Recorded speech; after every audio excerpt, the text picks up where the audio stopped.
So, ladies and gentlemen, please welcome His Royal Highness Prince of Wales.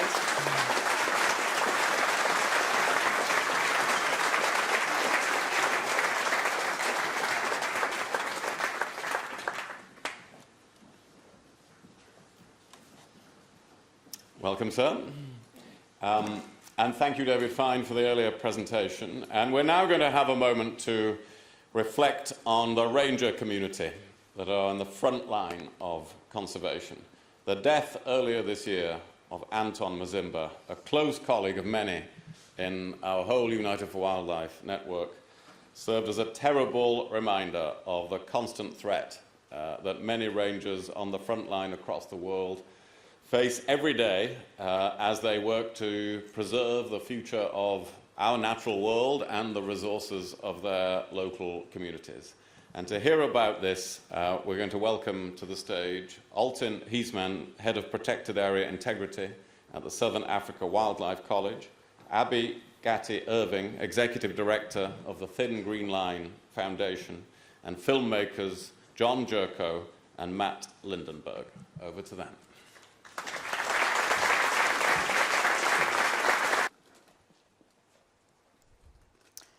Set up 15 years ago by rangers, for rangers, out of a critical need because rangers across the world were generally underpaid, poorly equipped and insufficiently trained. That is Thin Green Line. Not only does this map shows the last year's honour roll created in collaboration with the IRF, recording 170 ranger lives lost, 75 in Africa, 60 in Asia, 12 in Central and South America. In Africa, around half of these are homicides.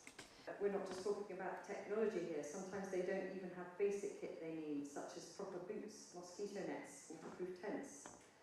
At Pemba, there is no telephone or radio coverage. Imagine doing a job in an area of base and with each other. 40% of rangers in Africa and Asia tell us they do not feel adequately trained. Lead Ranger was started in collaboration with the International Anti-Poaching Foundation at Pemba. And one final note. This is also about respect. We must listen to rangers, to their expert knowledge, and work with true collaboration to give them the support that they deserve. I'm going to speak on the impact of the rangers we train. The Southern African wildlife role is to equip people with the necessary knowledge and applied skills to conserve and protect Africa across 126 wildlife areas. In addition, we have flown 3,131 hours for conservation, and we were involved in de-horning of 765 rhinos. Our canine unit has been deployed. Just going to speak about the impact of the rangers. My interest and my passion for law enforcement started 29 years ago when I've joined the military. I have 23 years of service in the military, and there I have trained, I have deployed people in operational and tactical level. I'm now 5. They are developing and maintaining trusting, respectful dialogue between the relationship with the key stakeholders. They are empowering and collaborating with, engaging in supporting conservation, the vanguards of wildlife conservation, and must be physically and mentally fit. Rangers protect, conserve, restore, and sustain natural resources with cultural values in protected areas and wider sea and landscape. Last night, failing to respond to basic requests for information and follow-up investigations. Interpol can take those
Mental Health. It launched the Earthshot Prize last year, the Centre for Early Childhood in this country.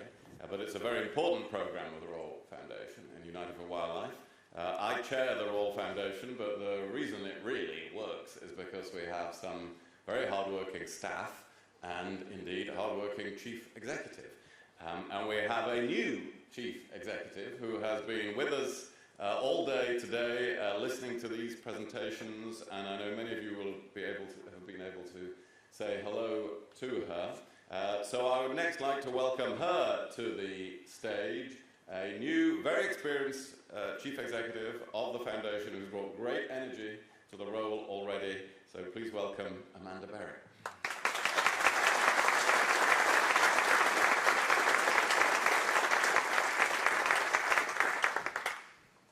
Thank you, Lord Hague. I am so honoured to be here.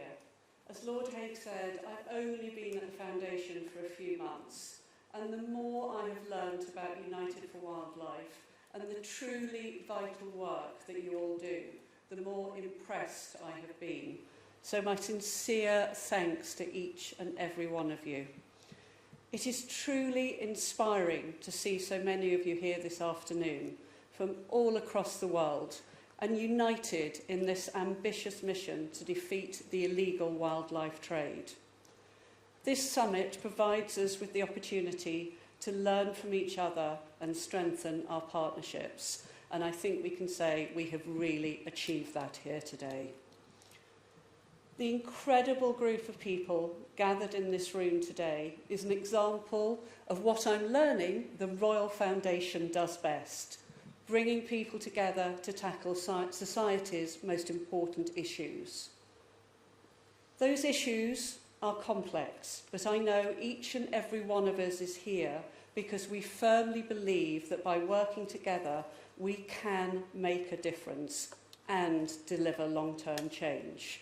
We so value working with you. And now it is my absolute pleasure to welcome to the stage the founder and president of United for Wildlife, His Royal Highness the Prince of Wales.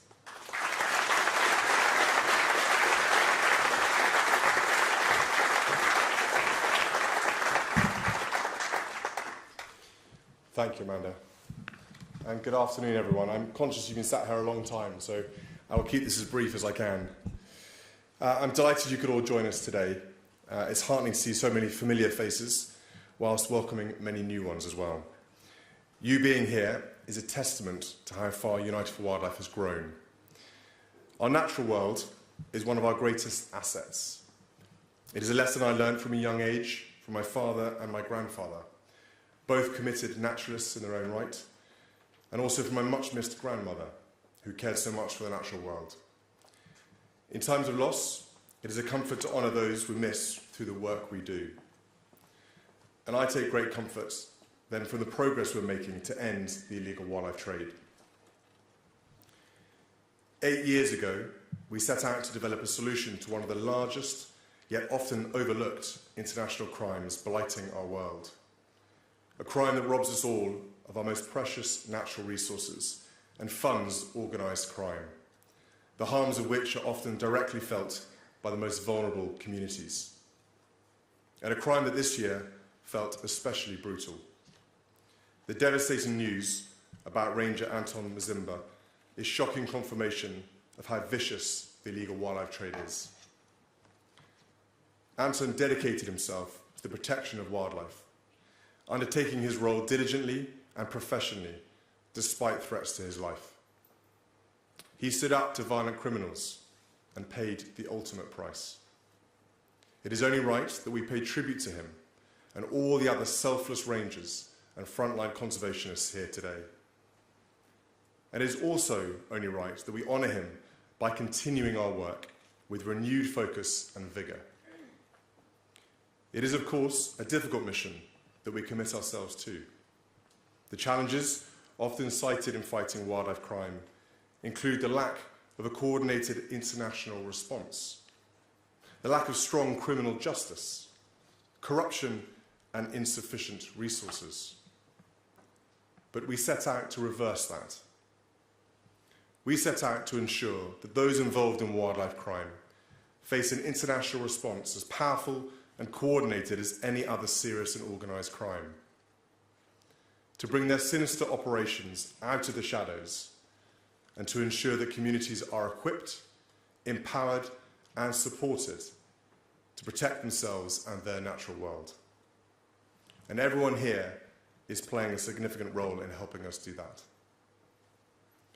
In the 6 years since creating our international transport and financial task forces, we have brought together over 250 enforcement agencies, transport companies, financial institutions, and other corporations in the shared commitment to combat illegal wildlife trade. We have contributed to over 450 law enforcement cases, over 250 arrests, almost 200 seizures of wildlife products, and we have helped to train over 100,000 people. We only have to look back to August to find examples of this work paying off, when Muazu Kroma was sentenced to over 5 years in prison for conspiring to traffic more than $7 million worth of rhino horn and elephant ivory, involving the illegal poaching of around 135 animals. US authorities led the way in this case, but critical to its success was the collaboration of a broad range of organisations across multiple continents. United for Wildlife members were among them, assisting with a landmark case that sent a clear message to the criminal gangs facilitating wildlife trafficking. You will face serious consequences. Our work is far from complete, and there's so much more still to be done. But there is cause for optimism. This year, Colombia became the first country to sign our Buckingham Palace Declaration, reflecting the importance they place on wildlife conservation and protection. I invite more to join them. The International Maritime Organization created its first ever guidelines on how to combat the illegal wildlife trade, following discussions with United for Wildlife and Task Force members. We recently launched our 5th regional chapter in Dubai, following East Africa, Southern Africa, Hong Kong, Southeast Asia and Australasia. And we look forward to launching many more in the months ahead. Every week our members share information, develop new technologies and train more people to strengthen our collective response. This is exemplified best by 2 public-private partnerships in Southern and East Africa, facilitated by United for Wildlife. The South African Anti-Money Laundering Integrated Task Force has developed an expert group focused on wildlife crime, putting it on a par with its other expert groups addressing the financing of terrorism and human trafficking. It is already having an impact, assisting in the seizure of 78 horns, ivory and other wildlife products, and a number of arrests. Looking ahead, I'm pleased to announce that the East and Southern Africa Anti-Money Laundering Group, comprising 19 countries, will formally enter into an agreement with United for Wildlife, marking the first international public-private partnership for any financial crime. Thanks to your collaboration and forward thinking, our activity is having a demonstrable impact. And while we do not have the luxury of time, clearly we do have a proven roadmap to success and the motivation to put it into action. I hope you all leave here today energized and motivated to intensify this work, because there are still too many criminals who believe they can act with impunity, too many lives being destroyed, and too many species on the brink of extinction due to this heinous crime. And so I call on all of you here today, and those involved in United for Wildlife further afield. Keep breaking the mold. Keep building bridges and making those game-changing connections. Keep believing that this is a crime that can be ended once and for all. Because I know with your commitment, it can. Thank you.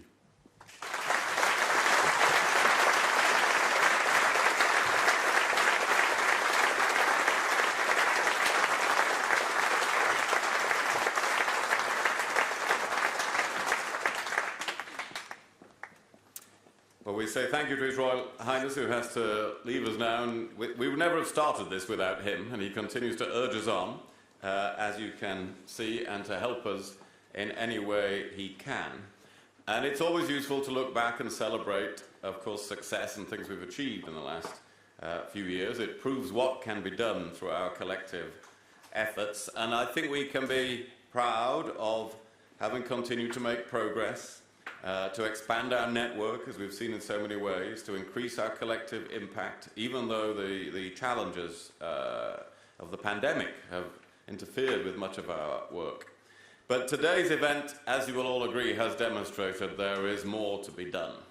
If we are to stamp out these crimes, then we at the Royal Foundation, under the leadership of the Prince of Wales, are committed to continuing this work. We want to create new partnerships, to continue to grow our network, to further embed our regional approach. And in addition to establishing a North America chapter this year, we will in 2023 launch chapters in West Africa, China, Central and South America,